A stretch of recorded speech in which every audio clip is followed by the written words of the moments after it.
Let's see, Roger. We're getting ready to start. In fact, we're live. I'm just trying to pick it up here, which is not doing so. There we go. Okay. We're technology at its best. I love it. So, how are you today? I'm doing good. Doing good. Very focused on the effect of other people on us. I've really been kind of influenced by that this week. Of looking and saying, wow, the old phrase, birds of a feather flock together, has really kind of hit the nail on the head for me as I look at people and I say, it's interesting. And I guess that's one of the upsides, there's many downsides, but the upsides of fraternities in college is, you've got a people who have a central focus, a central belief, and that they help each other.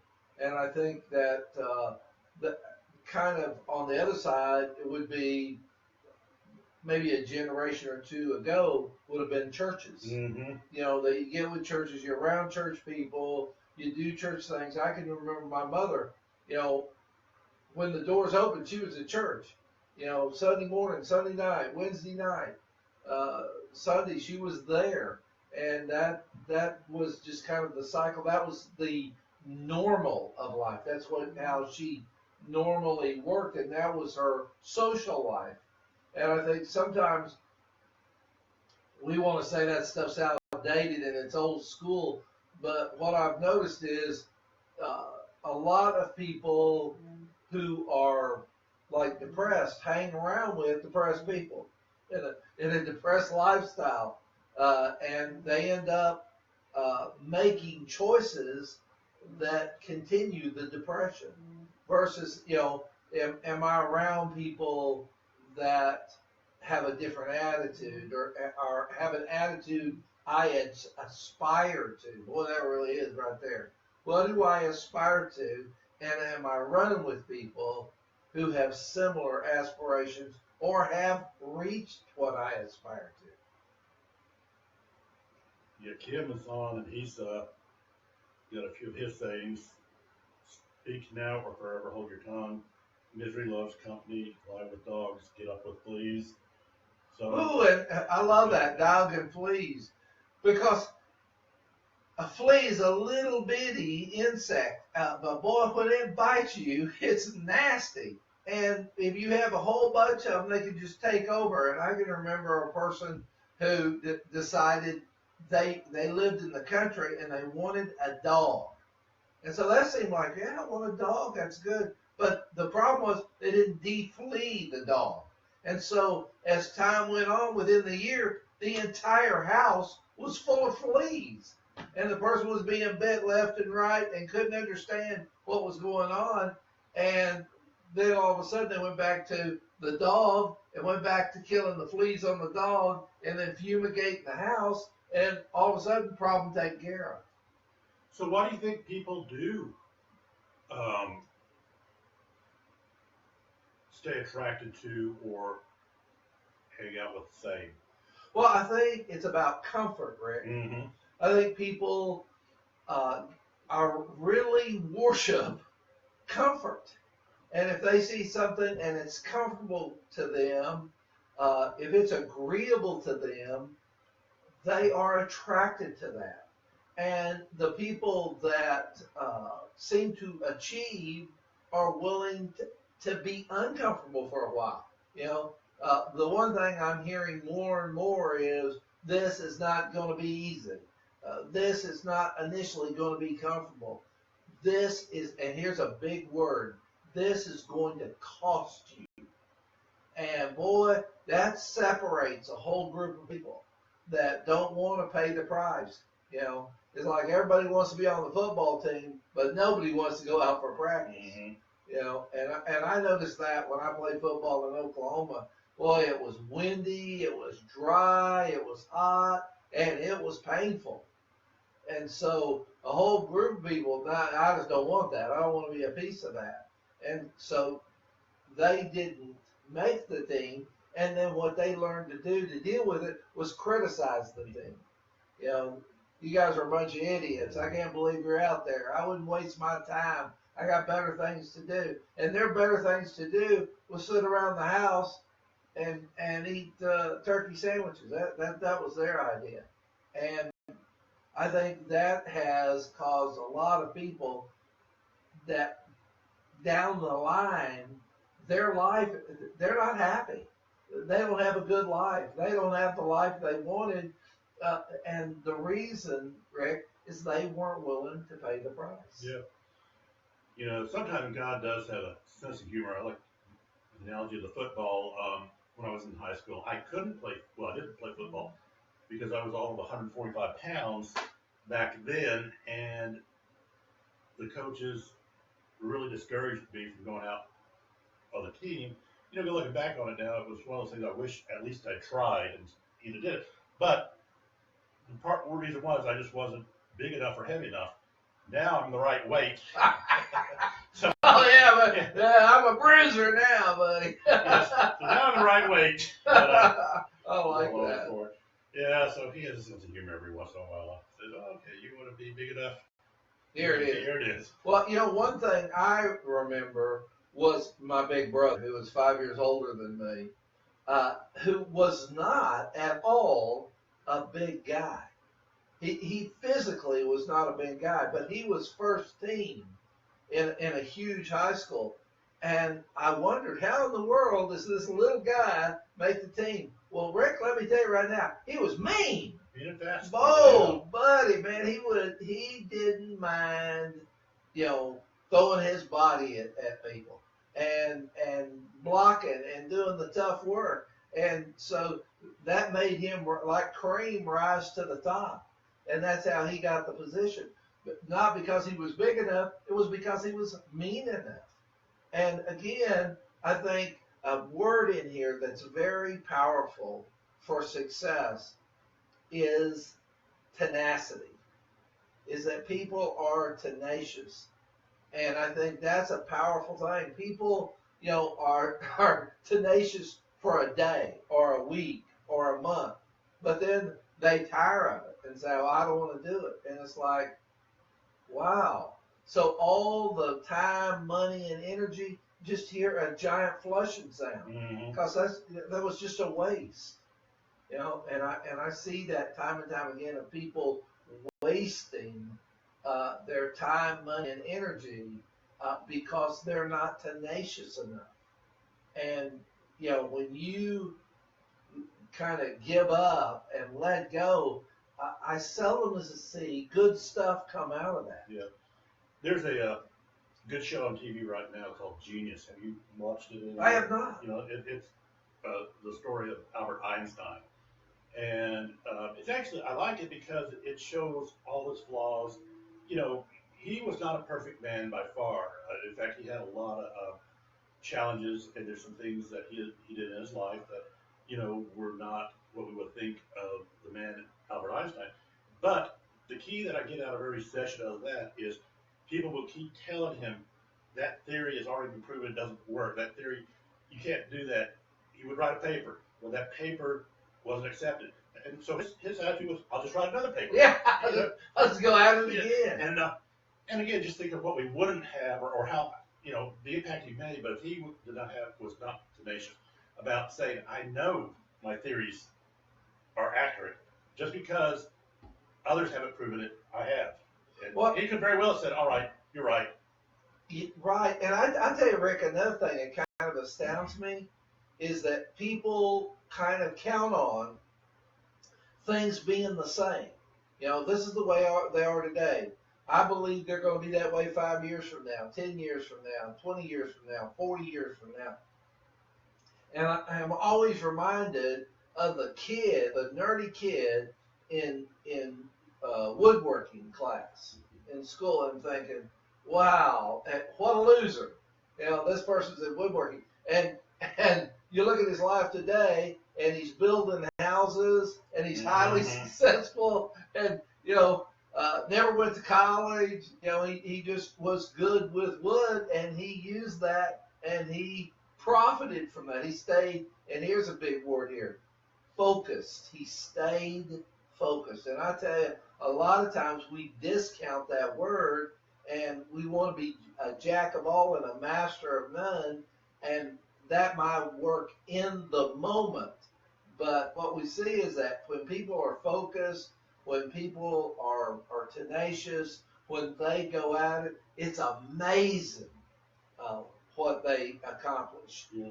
Now, Kim has a little bit different opinion of that in the corporate world. He says that tenacious people get washed out in the corporate world. He says the snoozers seem to do well. They learn buzzwords and how to speak to the full gamut of folks. But what's interesting is that they stay in, but they still drop out. They just drop out later. You know, I don't see the kiss up people and the go along people as making it to the end of the race of corporate life. They just make it closer to the end of the race, and the other people get knocked out by those people.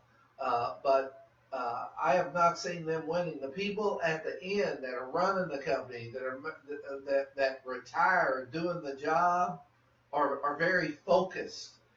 They're really dedicated, and they know what they got to do to where they're going, and that's what they do. We don't want to forget too, while I'm thinking about it, you graciously have offered to share some of the audios you've made in the past, and we got one right now that we're offering for anyone who wants it, and that's the one on purpose. Right. It's not because you're doing it on purpose. The topic is purpose. Yeah, having a purpose, how important it is, you know, and that's hard. That's hard to grab. You know, back in the day, we had a establishment called an apprenticeship. Mm-hmm. And if your father was in woodworking, you were in woodworking. If your father was in maintaining air conditioners, you learned how to maintain air conditioners. So it was built on that, and the family, and I married a woman whose family was in orthotics. And so her dad was in orthotics, her grandfather was in orthotics, one of the other brothers was in orthotics. So orthotics was the family thing, and they taught each other, and they were very successful at that. But I don't see that happening much in other families. You know, it's like, I made mine, I did mine, and they look at their offspring and go, good luck, hope you do good. Mm-hmm. Or they're not around for their offspring. You know, they decided, I don't want to stay in this family, this marriage, this whatever. And so you only have one parent raising a child the best they can, but they've got to do double work to do that. So they don't have time to apprentice them. And so people get to a place where they don't, okay, what do I do now? You know, and I can remember when I went to high school, and, you know, when you're in the 10th grade, what you go do the 11th. When you're in 11th, what do you do? Do the 12th. What about 12th? Well, you graduate. But once you graduate, it's like, okay. And so it was real funny. In my high school, it was just assumed straight up you're going to college. Mm-hmm. Why? Because nobody knew what else to do from then. It wasn't like you were really going to accomplish anything, or you were really focused. Only a handful of kids were focused on, I'm going to this school for this reason. You know, I see that a lot with our grandchild, that even now he's preparing to be an engineer, and he's like 7 years old. Yeah. But you got to do that. You got to be focused like that. You got to learn things now if you're going to get in the zone down the road. And again, there's focus there. There's encouraging tenacity, and there is supplying that apprenticeship idea out there, which I think is incredibly powerful. Yeah, Cheryl's dad started an engineering company up in Charlotte, then her brother has taken it over, and his son actually went out on his own, which I think is good. I think it's good not to go immediately into a family-run business till you get a chance to see what the world's like outside that environment. He was he worked with some of the bigger dealerships, auto dealerships in Charlotte, in the service area, did very well. But then he came back into the family business. I know how happy Jim and Wanda were to see him come into it, and he's doing very well with it. But you're right, you don't see that as much as even 30 years ago, where it was just, I'm in this business because either it was just expected, it's a family business, and when I got old enough, when I got out of school, I went and started working in the family business. Right, yeah, because that's where the opportunity was. And I'm not promoting that you got to stay with the family and you've got to be incestuous in the family. What I'm really talking about is family as educator and launchpad. Is that that can up my level of education and awareness and make me a better, a more focused, more productive employee. You know, if I grew up in an engineering family and they educated me and they provided a launch pad, woo wee, buddy, I've got a whole step ahead of a whole nother crowd. Now, do I have to stay with that family? No, I can go do whatever. Mm-hmm. And that was kind of like with Suzanne's family. One brother was about dealing with the public. What was interesting is the other brother went into wholesaling and selling to real estate outlets and orthotics. So it's each took a piece of the puzzle, but they were in the bigger orthotic business, and it benefited them greatly. They did very well because of that. I don't know, Kim's asking, our folks taking a more social view of life, so it's less about self-advancement and more change the world mentality? Well, I think he's got a point there. When you're young, you are more social and you get around and you want to see the world and experience it all. But I do not hear that much as people get older that they were glad they did that.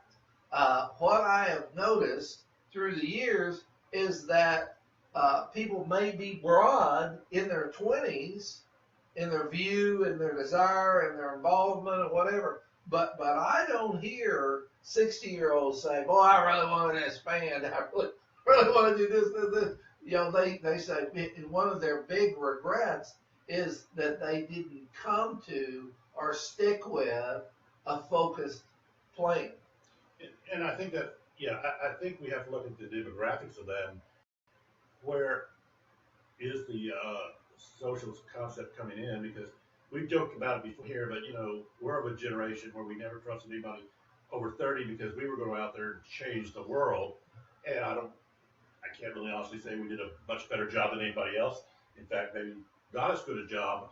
But unfortunately, my exposure now to, I don't even want to really stereotype or put it into graphics, but I'm actually seeing less self-awareness in, what to say, those of a younger generation. And it may just be who I'm exposed to, but sometimes I'm just shocked as to some of the feedback I get from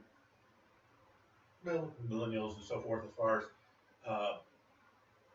their lack of concern on a lot of the issues of the world. And like I said, unfortunately, I think we are seeing that somewhat reflected.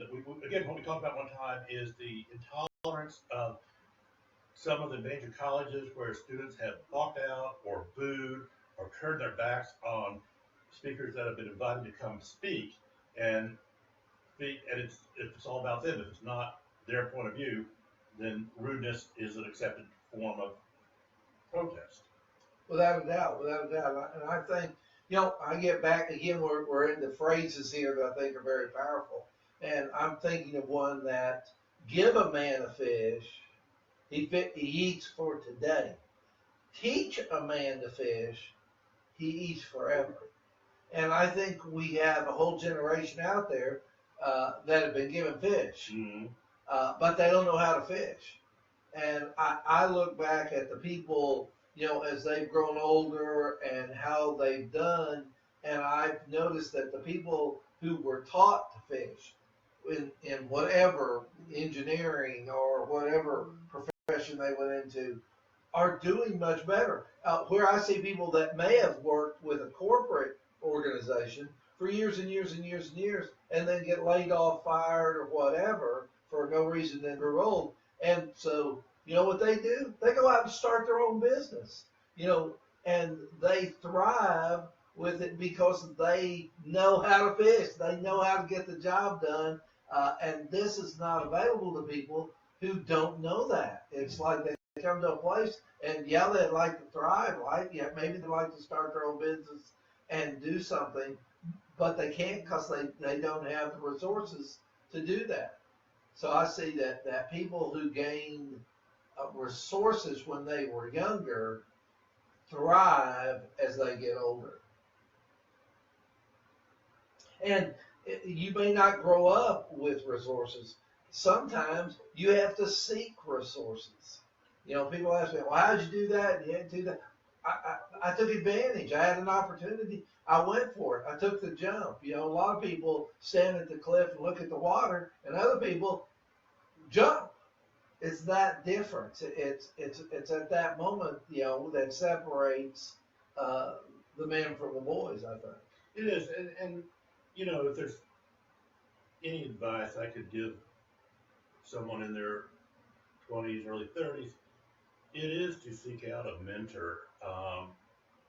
There are many things I wish I'd done earlier in life, and I've been blessed to have some good mentors in my life, but they came later in life, and just to have that opportunity to know that would have been a valuable resource earlier in life. Because again, a lot of times you're late 20s, early 30s, you still don't know what you want to do. Right. And the other side there, Rick, is a lot of people don't want to be mentors. Yeah. Or they don't know how to be mentors, or they're afraid they're going to mess people up or wrongly influence. But what I have seen is what I would call mirroring experience. Is rather than to find a mentor, what I suggest is find somebody you can mirror, somebody you admire, somebody that you feel like has a clue, and mirror them. Watch what they do and learn how to do it. And I've seen people get a lot of success out of that, where I've seen other people who go out and say, well, I want somebody to help me. And they spend years looking for somebody to help them. They never do, just because people are reluctant to take on that position. Very few people I've ever talked to really saw themselves as a leader or a mentor. And, Kim's used a good word here, legacy, and how he just referenced a book called Success to Significance, where CEOs who led large corporations now lead nonprofits or enter the ministry, and it opened their eyes on ways to leave a true meaningful legacy. And again, you can leave a legacy in any aspect of life you do.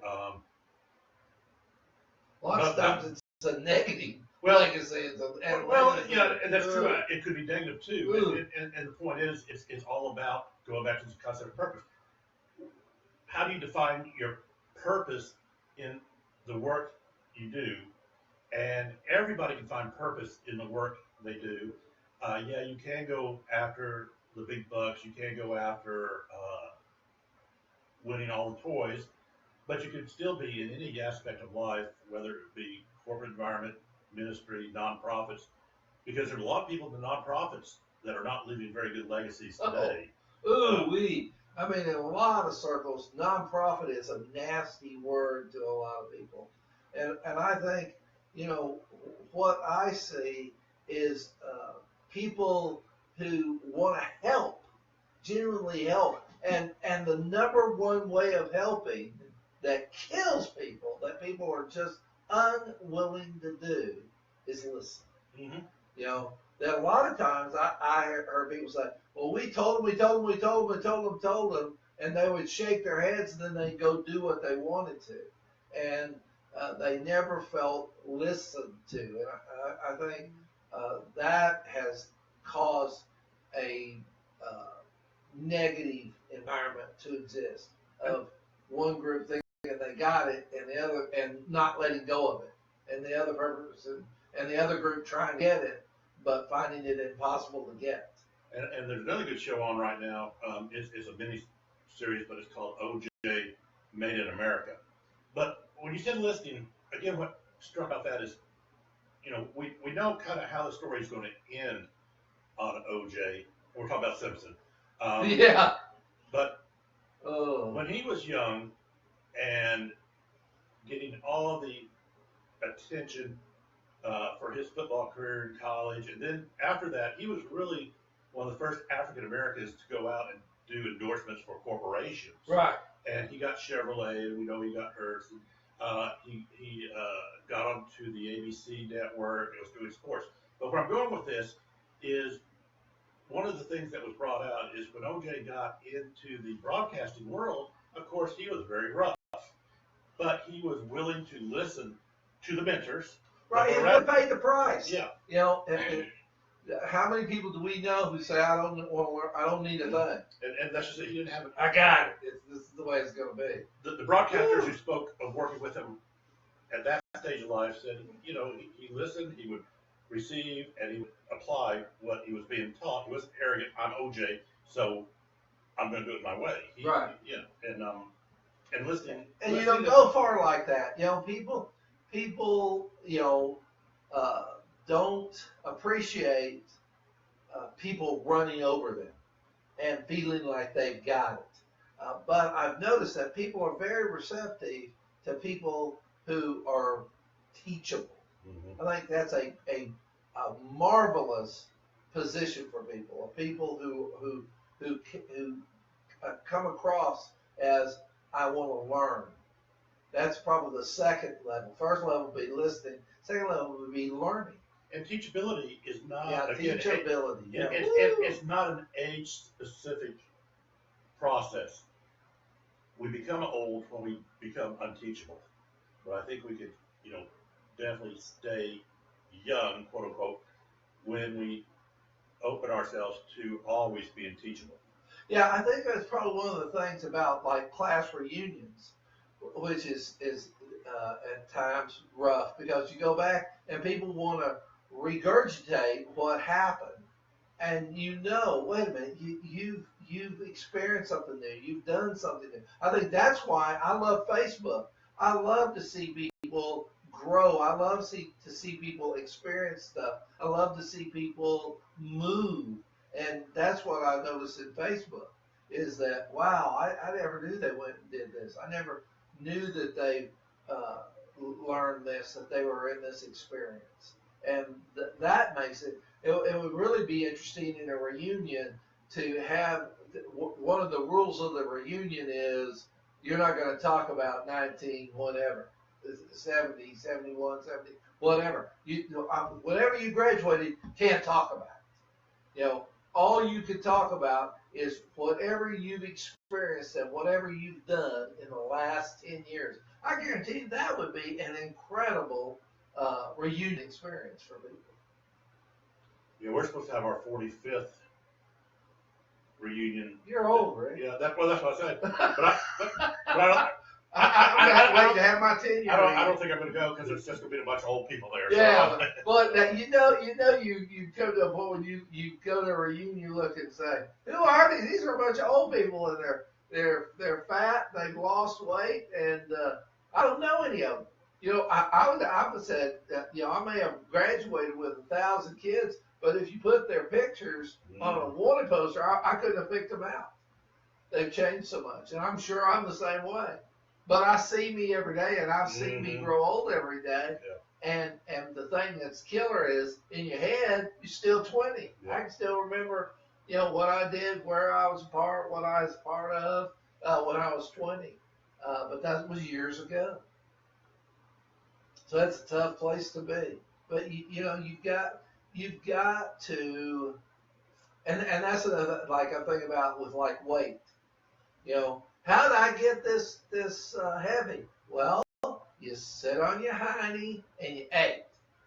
And I don't understand this because I wasn't this way when I was in high school. Well, Number one, you didn't sit around, you were always moving.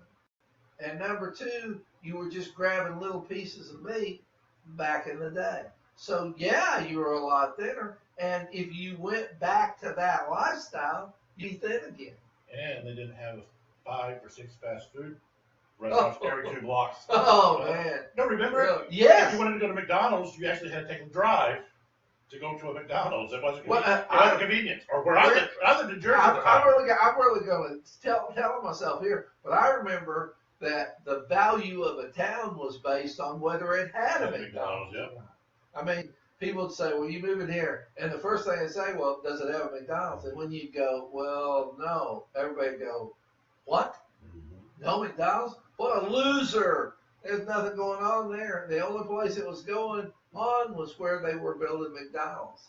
And it's funny how that's shifted. And people are valuing the mom and pop little stores and, are opening up and people are cooking there and they're cooking homegrown. People are like, man, that's really something. Well, back in the day, that was all around, but it wasn't really something. People didn't really care about it. So it's amazing how things change and how values change. Yeah, I still remember a 58-cent Whopper. Man, you're old. I didn't think. Boy, I'm amazed, Rick. I'm sitting here listening to him. I don't know about you guys out there, but don't you think, man, Rick, that's old. I don't know what that's about.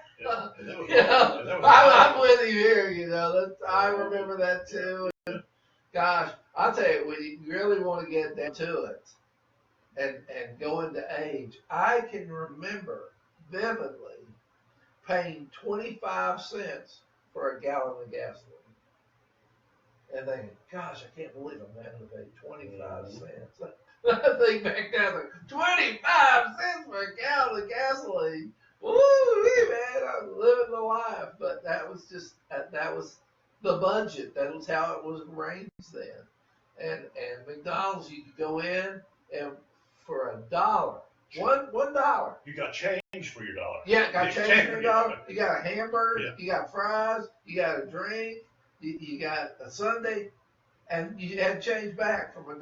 Yeah. And then you wonder why you gained weight. Wow, that's the way it worked. But again, as things change, it's important to adjust. It's important to keep. And one of the things that we're stressing today, number one, it's important to have a prize out there, and number two, it's important to keep your eyes on the prize. And how many people don't have a prize, are wandering around, and then since they don't have anywhere to go, they just kind of wander. And then at the end, they're saying, well, what am I doing here? What happened to me?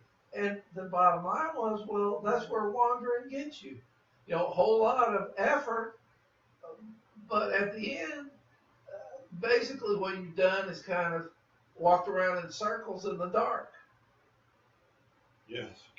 Kim remembers 5 bottle caps for a Saturday morning matinee, and Coke was a dime. Yep. And again, old. You're old. That's what that's called. I remember, you remember stuff like that. You're old. Young people don't remember that. That's fantasy. To them, you're just making that stuff up. But that was our reality. I can remember going out and collecting bottles because you got money back after you returned them, and then buying comic books with the money and Cokes. And I said, you spend the day finding old bottles that were thrown away. You put them all in the can. You take them to the store, and the store would then give you money, and you'd use that money to buy comic books and a Coke. That was living large, buddy. That was ooh-wee. That was high finance. Yeah, kids say, tell them how not to be anxious about tomorrow. But of course, that's on James. We don't be anxious for tomorrow. For tomorrow, be anxious for itself. Well, and troubles be sufficient for the day. Yeah. And I think that's what I'm talking about here. I find people who, again, have a prize and have a focus and surround themselves with birds of a feather are way less anxious. But boy, when people get around people that are wandering, they're wandering.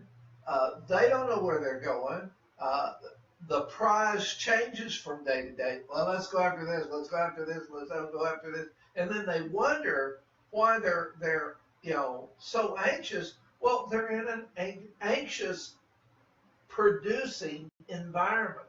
We need to look at the environment. Sometimes I walked into people's houses and go, ooh, man, this feels bad. This feels bad. But where Kevin's going, I think, that is a great point. I do think, you and I both see a lot of people. Kevin sees a lot of people that are dealing with depression, anxiety, and it is becoming more and more of a cultural thing. And people, when you use the word mindfulness, they think you're talking Eastern religions or yoga, and quite frankly, throughout the scriptures Christ and the scriptures talk about be still, knowing that I'm God, fear not, don't worry about tomorrow. And I do think if there's any value we can learn right now, it is we have to be mindful of our present situation, that we cannot spend the energy on worrying about what's going to happen tomorrow. But be comfortable with where we are today and plan. Yeah, you have to set goals. You have to plan. But we all know that it could be washed out the next day. Without a doubt. And and this is one thing I think that has greatly changed, Rick, in our lifetime, is things that draw our focus away. That I don't think there was as many things and as powerful of things that drew our attention to the left or the right, and now there are so many. And what I'm saying, with the lack of focus comes anxiety.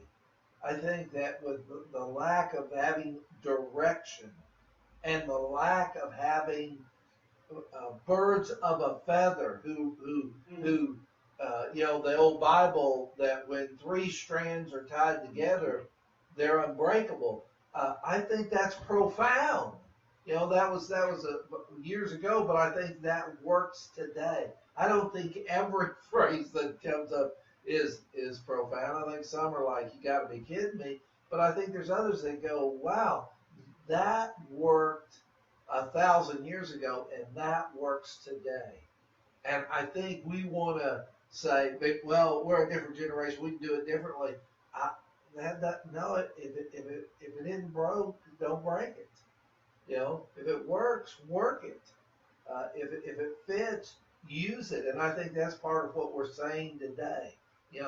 At the core, have a purpose, have a vision, get with other people with a similar vision, and that is what I believe the formula for a better life for people.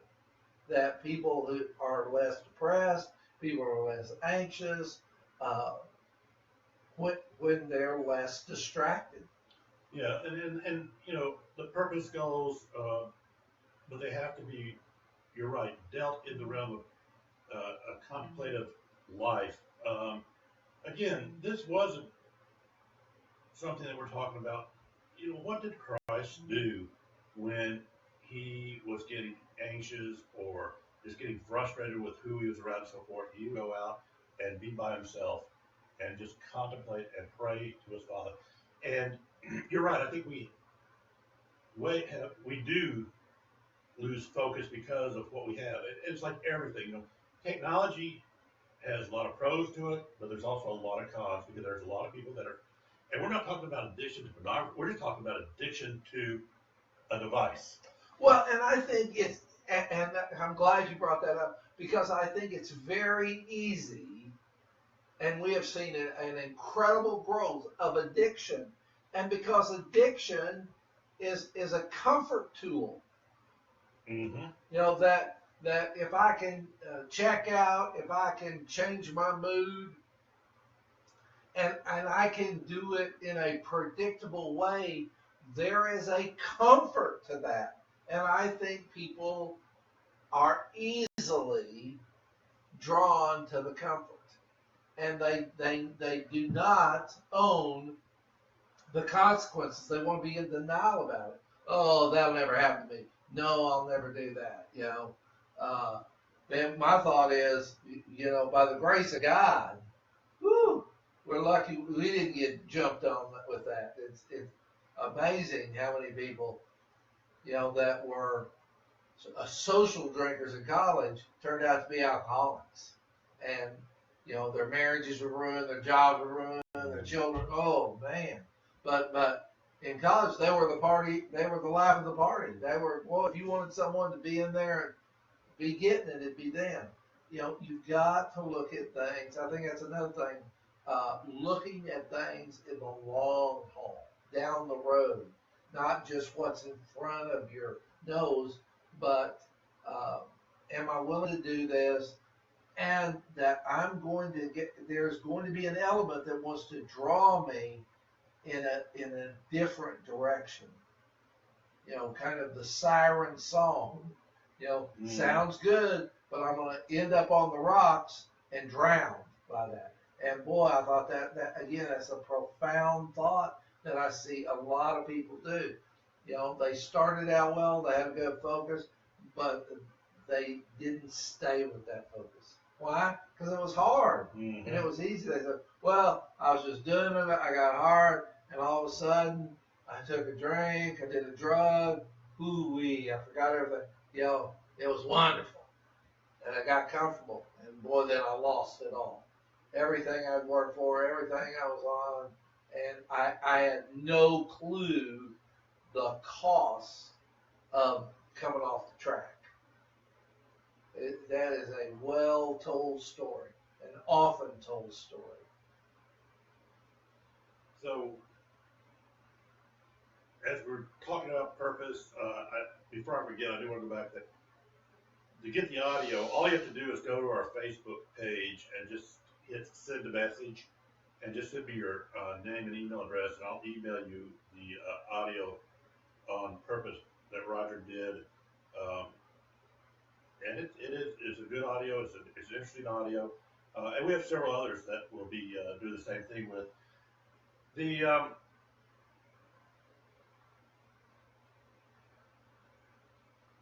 Concept of purpose itself, Rick Warren obviously made it known that people do have an interest in purpose and purpose-driven lives by what he was able to write, and he's has kept up that thought and process, and again, we have to understand our purpose doesn't have to be delegated to a job or a family situation or whatever. We can actually have several purposes. Right, but I think what happens is that we get into wanting to be a jack of all and a master of none.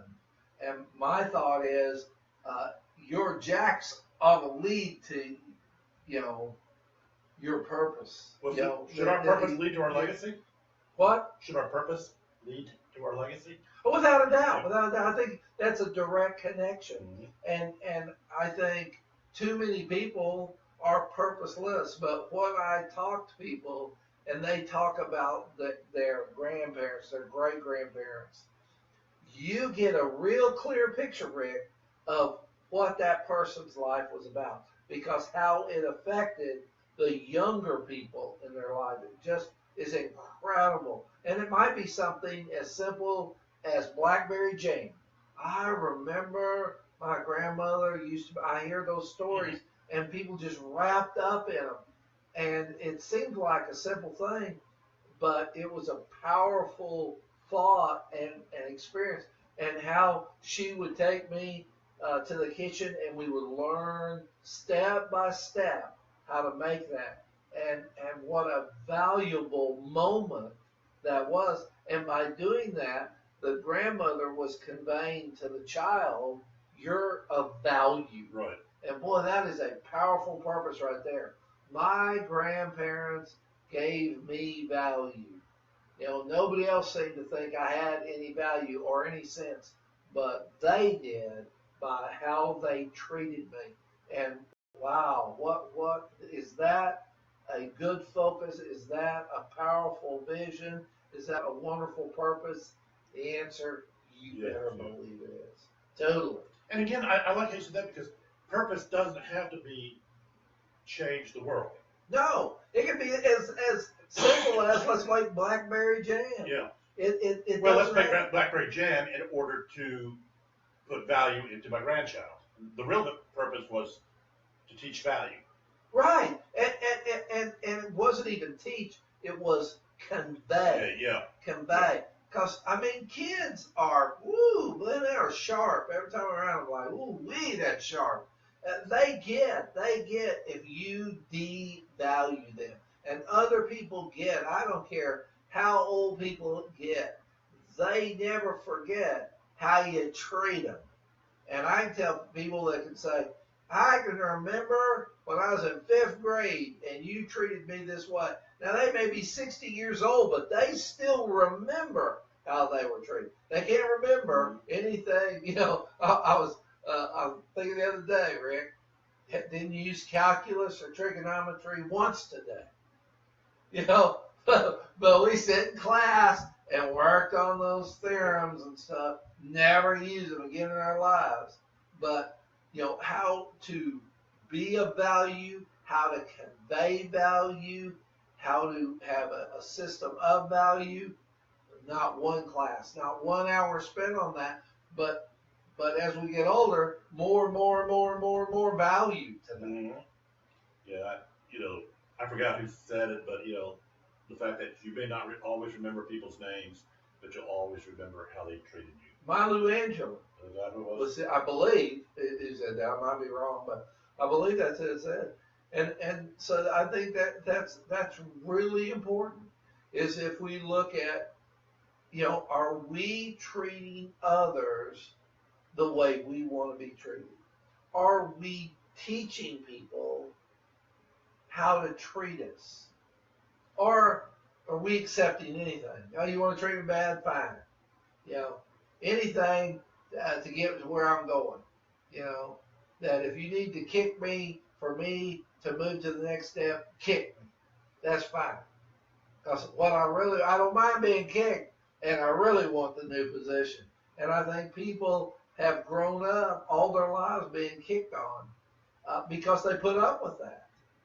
And they then hung around with other kicked on people, and they lived a kicked on life. Well, exactly. It gets to a point where that kicked on life, and I'll qualify this. This is kind of like the pastor or the pulpit, because when I talk to pastors, one of the challenges they have in counseling is they can counsel a congregant, and it could be about anything, and then 4 years later they might speak about that from the pulpit, and that congregant will say, "Oh, I knew he wouldn't get it." He'll be talking about he's talking about me. And so, that's right. And the reason I'm qualifying that is because I have had clients in the past.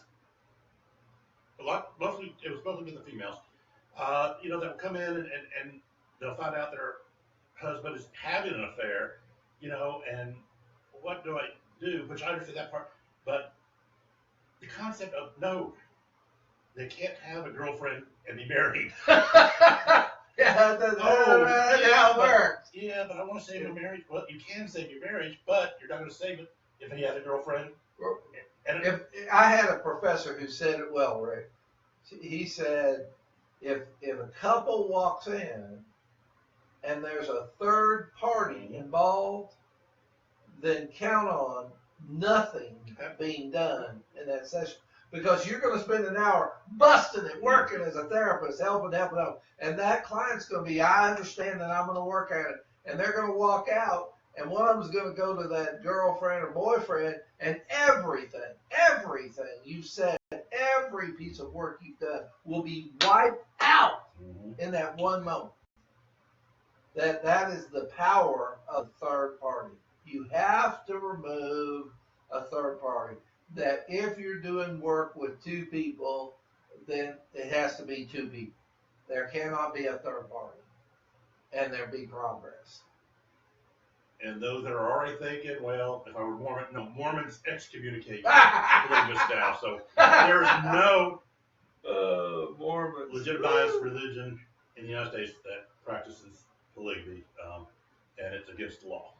Yeah. And but it's not against the law to have a girlfriend or wife per se, but you cannot heal a marriage if the girlfriend's still involved in it. Well, no, and I think people, that's the thing that really bothers me. People want to believe what people want to believe. But yeah, and if you share the facts with them, I don't care about the facts. Yeah.